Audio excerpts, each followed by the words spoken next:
Barany drogie. Zimą dojdzie do pewnego rodzaju zatrzymania, które sprawi, że będziecie musieli wrócić do tego, czym zajmowaliście się wcześniej. Jeszcze raz zrobić coś, co już myśleliście, że macie z głowy, ale nie macie. W pewnym momencie zorientowaliście się, że nie wszystko idzie zgodnie z planem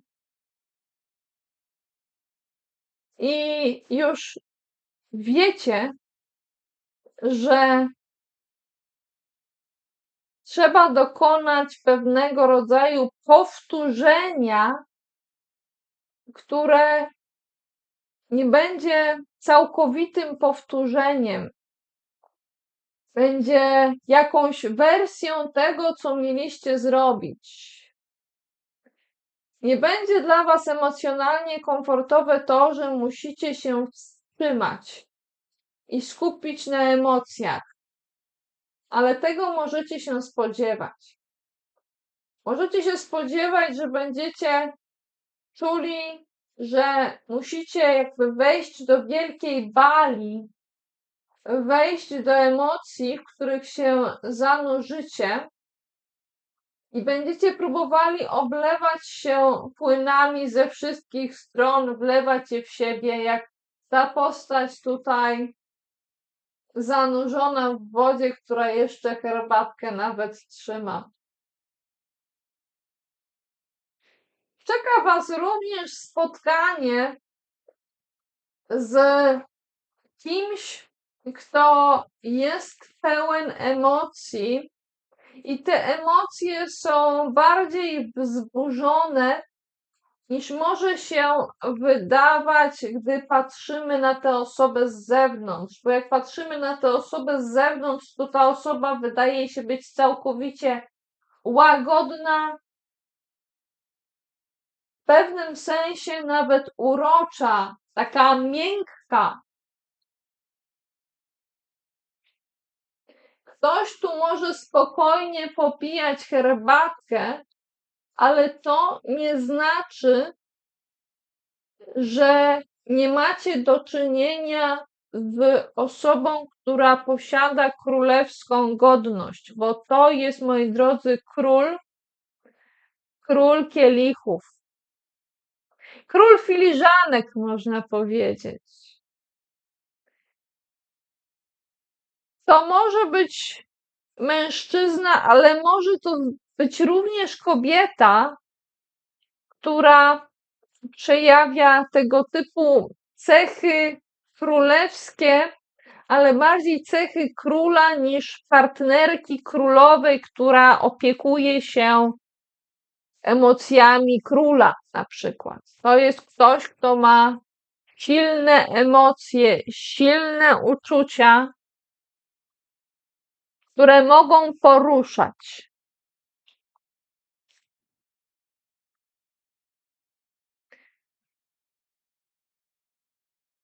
Moi drodzy, te uczucia związane są z myśleniem, związane są z lękiem, związane są z różnymi słowami i myślami, które celują w zapętlenie.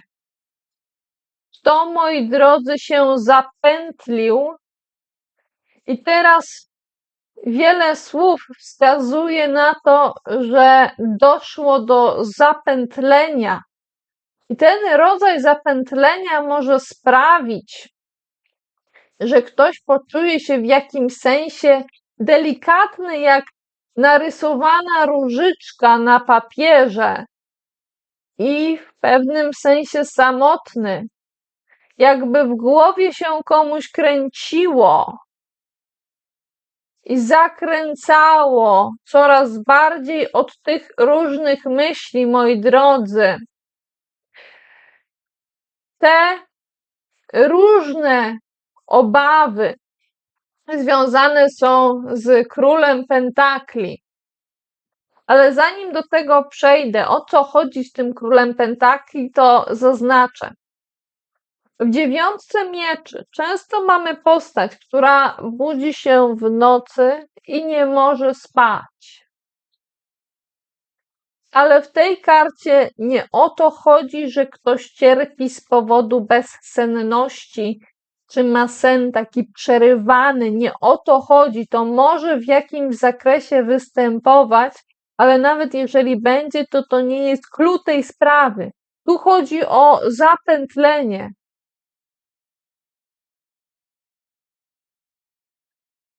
To zapętlenie dzieje się w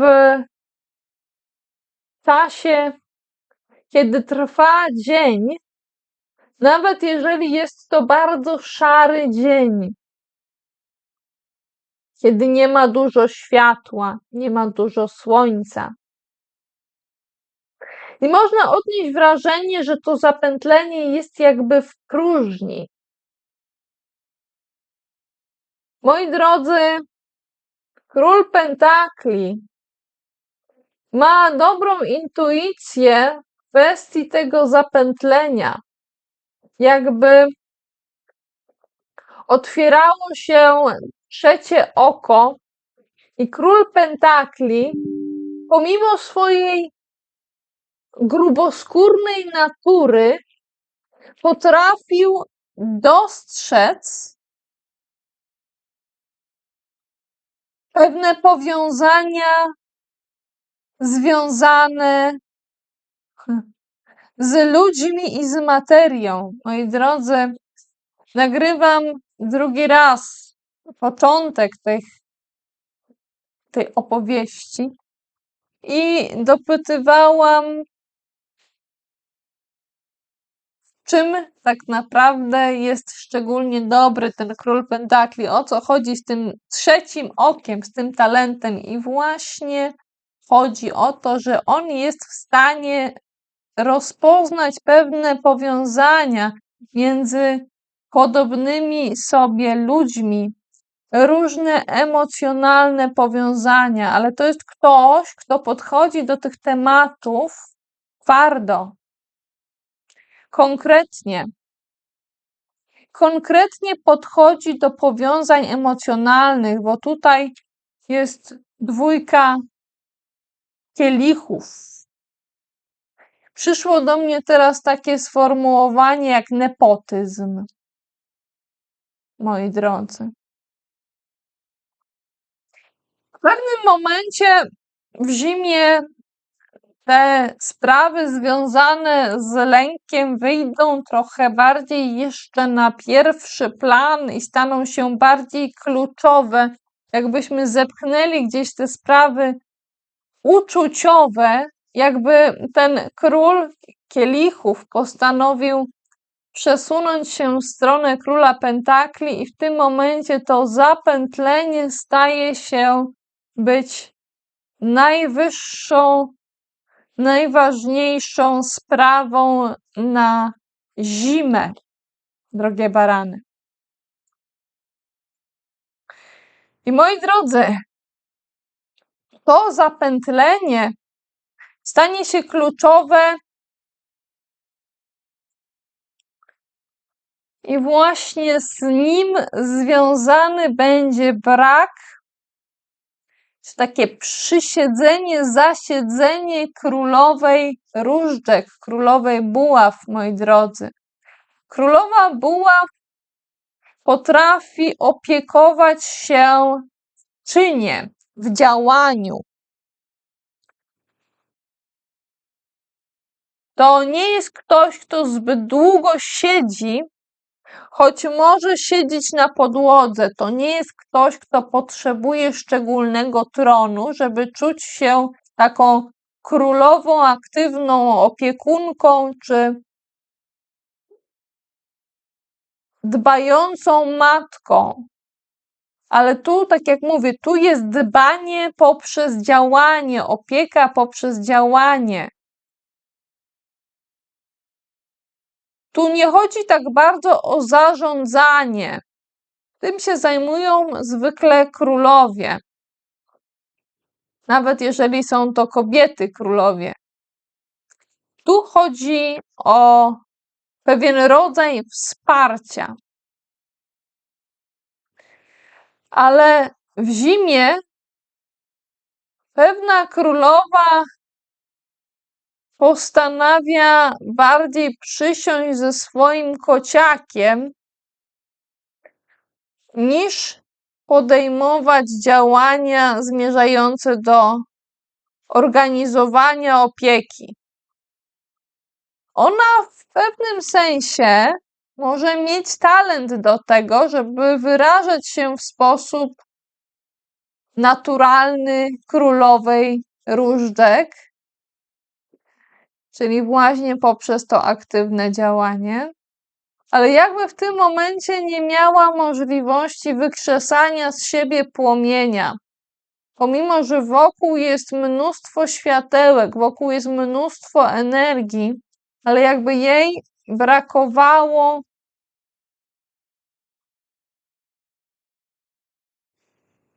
blasku. Moi drodzy, powiem wam tak, z powodu braku działania, czy choćby mniejszego działania tej oto królowej, pewna na prędce sklecona konstrukcja może się zachwiać. Coś tu zostało powiązane i stworzone. Jakbyśmy mieli na przykład kilka osób, które zajmują się działaniem, czy kilka pomysłów na działanie, które tworzyły pewną konstrukcję, ale w momencie, kiedy królowa różdżek, królowa buław nie dba o to, to może się popsuć. A przynajmniej zachwiać, jakby czuję, jakbym widziała, że to się trochę takie robi chwiejne.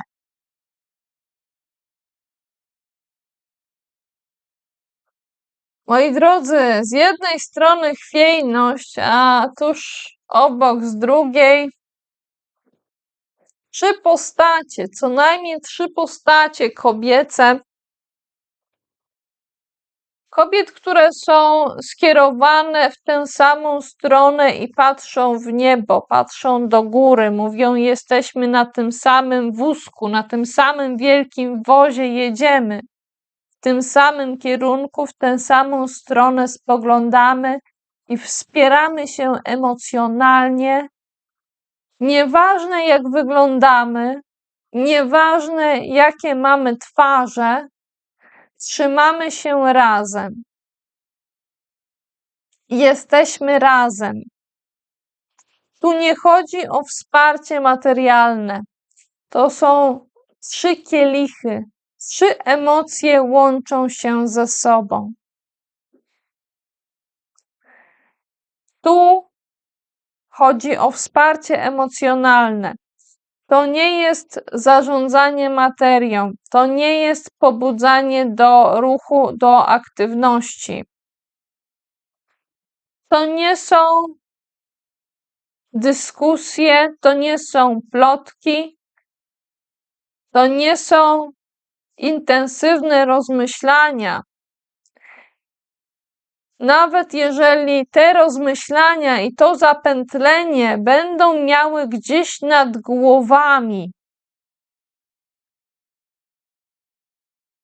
one są blisko kłótni.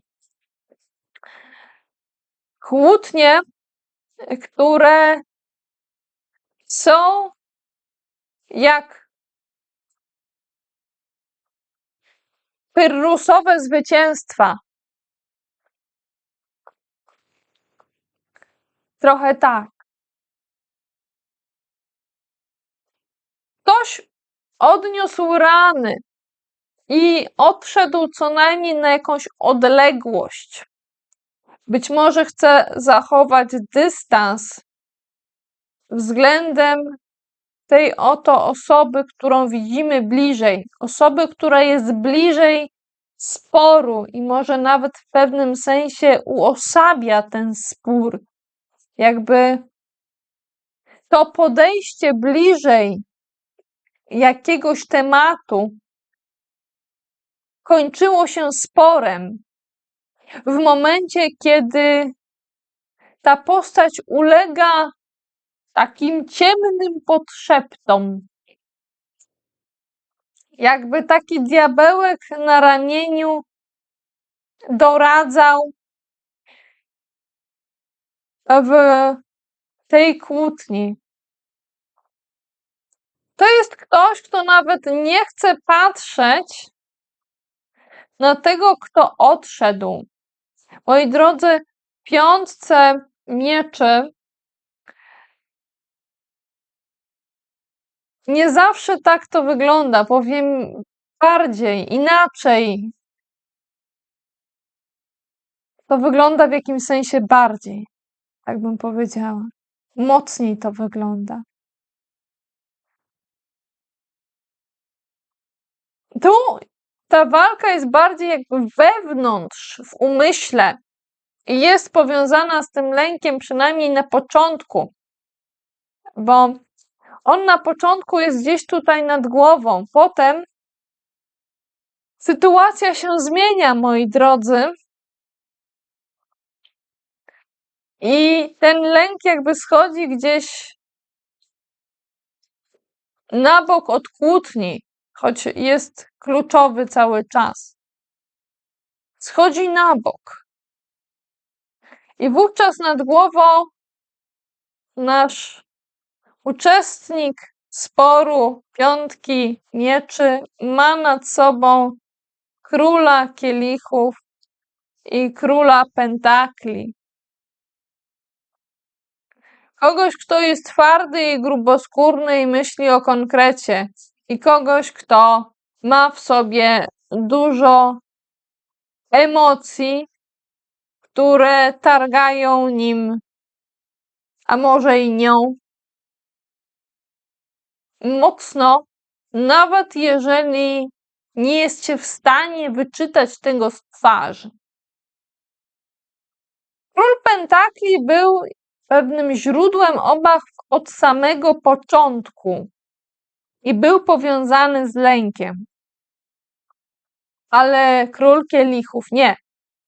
I to się zmienia, moi drodzy. Moi drodzy, jaka rada dla Was związana z tą sytuacją? Myślę, że jest to potrzebne, aby zadać to pytanie. Moi drodzy, nie warto wyrażać się w taki sposób, jakbyście pozjadali wszystkie rozumy w kwestii komunikacji. Nie warto byście zachowywali się jak król komunikacji, bo może wyglądać to potem tak, że przyjmiecie taką postawę i będziecie wyglądali jak jakoś bardziej karykaturalnie niż poważnie. Jakbyście stanęli trochę na głowie i coś wam zasłaniało wzrok częściowo, albo widzielibyście tylko na jedno oko, jakbyście nie mieli dostępu do wszystkich informacji, bo jakiś ptaszek, coś, co potrafi łatwo gdzieś przemknąć, zasłaniało wam częściowo wzrok. I możecie być postrzegani jako ktoś, kto grozi, że utnie komuś głowę, za przeproszeniem, metaforycznie.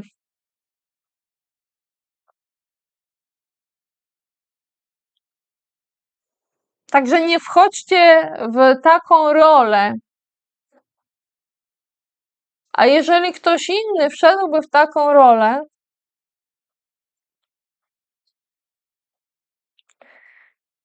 to wówczas wy możecie zachować się również trochę jak taki król pentakli, ale to tylko w sytuacji, kiedy jesteście kobietą, paradoksalnie. Jeżeli tutaj słucha mnie baran mężczyzna, no to w tym momencie możecie szukać wsparcia osoby, która wydaje się być w takim archetypowym znaczeniu taka męska, taka twardsza i zarządzająca konkretnymi sprawami materialnymi. Ktoś, kto jest jak król kobieta, moi drodzy. Jeszcze wylosuję wam z karty emocji, takich głównych na zimę. Proszę bardzo. Jest szansa na znalezienie spokoju, na przyjrzenie się z oddali. Jest szansa na spotkanie z tego typu emocjami, z wyciszeniem, z pogodnością i skupieniem. Możecie takich emocji wypatrywać, jeżeli nie zdecydujecie się na intensywną aktywność. Co was zaskoczy jeszcze? Zaskoczy was ktoś, kto jest jak kapłanka, jak papieżyca, jak osoba duchowna, która nie odsłania wszystkich tajemnic, ale jest w stanie jakby wyjść zza kotary i pokazać, co tutaj płynie, co zmierza, co kieruje się w tę czy w inną stronę, co wychodzi z zasłonięcia. I to jest ktoś, kto ma księżyc po swojej stronie, intuicję i emocjonalność. Drogie barany, wszystkiego dobrego.